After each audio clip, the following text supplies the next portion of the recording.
आज का बाइबल वचन 14 अप्रैल 2026, अध्याय रोमियो 6:4। अगर आप बीमार हो तो ये वचन जरूर सुनिए, प्रभु आपको चंगा करेगा। और अगर आप शैतान के दुख और परेशानी से घिरे हो तो ये वचन आपके लिए है।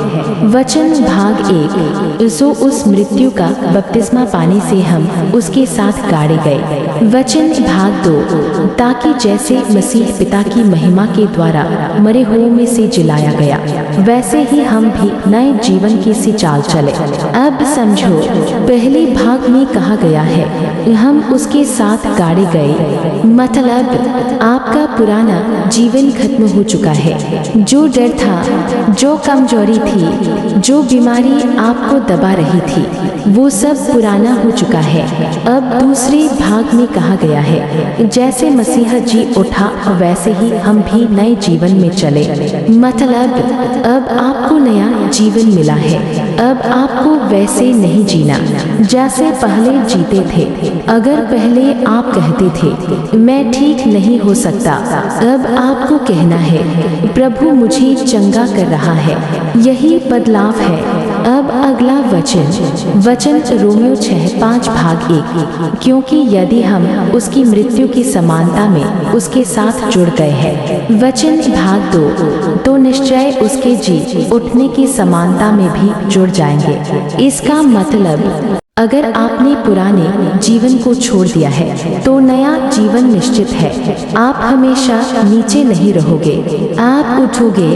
अगर आज आप बीमारी में हो तो ये आखिरी हालत नहीं है, प्रभु आपको उठाने वाले हैं। अब अगला वचन रोमियो 6:6 भाग 1। ये हमारा पुराना मनुष्य उसके साथ क्रूस पर चढ़ाया गया। वचन भाग 2। ताकि हम आगे को पाप के दासत्व में न रहे, मतलब आप अब गुलाम नहीं हो, न पाप के, न डर के, न बीमारी के। आप आजाद हो। अब आपको उसी तरह जीना है। अगर आप हर दिन जरोगे तो फिर से उसी में फंस जाओगे, लेकिन अगर आप विश्वास रखोगे तो आप सच में आजाद रहोगे। वचन रोमियो 6:7 भाग 1। क्योंकि जो मर गया, वचन भाग 2, वह पाप से छूटकर धर्मी ठहरा। इसका मतलब जो पुराना जीवन था, जो बार बार आपको गिराता था, वो अब खत्म हो चुका है। अब आप उस बंधन में नहीं हो। अगर आपको लगता है कि मैं अभी भी उसी में फंसा हूँ, तो ये सिर्फ महसूस है, सच्चाई नहीं है। सच्चाई ये है आप आजाद हो चुके हो। अब अगला वचन रोमियो 6:8 भाग 1। और यदि हम मसीह के साथ मर गए, वचन भाग 2, तो हमें विश्वास है कि हम उसके साथ जीवित भी रहेंगे। मतलब आपका जीवन यही खत्म नहीं है, आपके लिए नया जीवन तैयार है। अगर आज आप बीमारी में हो तो ये आखिरी हालत नहीं है, आप उठोगे, प्रभु आपको उठाएंगे। अब अगला वचन रोमियो 6:9 भाग 1। क्योंकि मसीह मरे हुओं में से जी उठा, वचन भाग 2, और अब मृत्यु पर उसका अधिकार नहीं रहा। मतलब अब कोई भी ताकत प्रभु को नहीं रोक सकती। और अगर प्रभु आपके साथ है तो आपको कौन रोक सकता है? न बीमारी, न डर, न कोई परेशानी, कुछ भी नहीं। अब इन सबको एक साथ समझो। आपका पुराना जीवन खत्म, आपको नया जीवन मिला, और अब कोई ताकत आपको हरा नहीं सकती। अगर आप ये मान लेते हो तो आपकी सोच बदल जाएगी, और जब सोच बदलती है तो शरीर भी बदलने लगता है। इसलिए जब भी दर्द आए तो बोलो मैं आजाद हूँ। जब भी डर आए तो बोलो प्रभु मेरे साथ है। जब भी मन टूटे तो बोलो मैं हारने वाला नहीं हूँ। धीरे धीरे आपके अंदर ताकत आएगी, आपको अंदर से शांति मिलेगी, और वही शांति आपको चंगा करेगी। अब आगे के वचन सुनिए।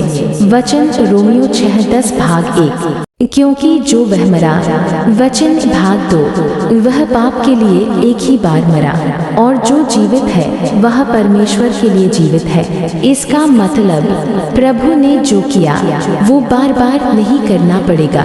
उन्होंने एक बार में ही सब कुछ पूरा कर दिया। आपके पाप के लिए, आपकी कमजोरी के लिए, आपकी बीमारी के लिए, सब कुछ। मतलब आपको बार बार लड़ने की जरूरत नहीं, प्रभु पहले ही जीत चुके हैं। अब अगला वचन रोमियो 6:11 भाग 1। वैसे ही तुम भी अपने आप को पाप के लिए मरा हुआ समझो। वचन भाग 2, परंतु मसीह यीशु में परमेश्वर के लिए जीवित समझो। यह वचन सीधा आपसे बात कर रहा है। आपको क्या करना है? अपने आप को बदलकर देखना है। अगर आप खुद को हमेशा कमजोर समझोगे तो आप वैसे ही रहोगे। लेकिन अगर आप खुद को यह कहोगे, मैं नया हूँ, मैं प्रभु में जीवित हूँ, तो धीरे धीरे आप वैसा ही बनने लगोगे। यही विश्वास की ताकत है। अब इन सब वचनों को एक साथ समझो। पुराना जीवन खत्म, नया जीवन शुरू। आप आजाद हो, प्रभु आपके साथ है और जीत पहले ही हो चुकी है। अब आपको क्या करना है? बस विश्वास रखना है। हर दिन, हर हालत में। अगर दर्द है तो भी विश्वास, अगर बीमारी है तो भी विश्वास, अगर कुछ समझ नहीं आ रहा तो भी विश्वास, क्योंकि प्रभु काम कर रहे हैं। भले आपको अभी दिख नहीं रहा, लेकिन वो काम कर रहे हैं। धीरे धीरे सब बदलने वाला है। आज नहीं तो कल, लेकिन बदलाव जरूर आएगा। इसलिए हार मत मानो, डर मत, रुको मत। प्रभु आपके साथ है। अगर आप विश्वास करते हो तो कमेंट करना और चैनल को सब्सक्राइब करो। अगर आप बीमारी में हो तो आमीन जरूर लिखो।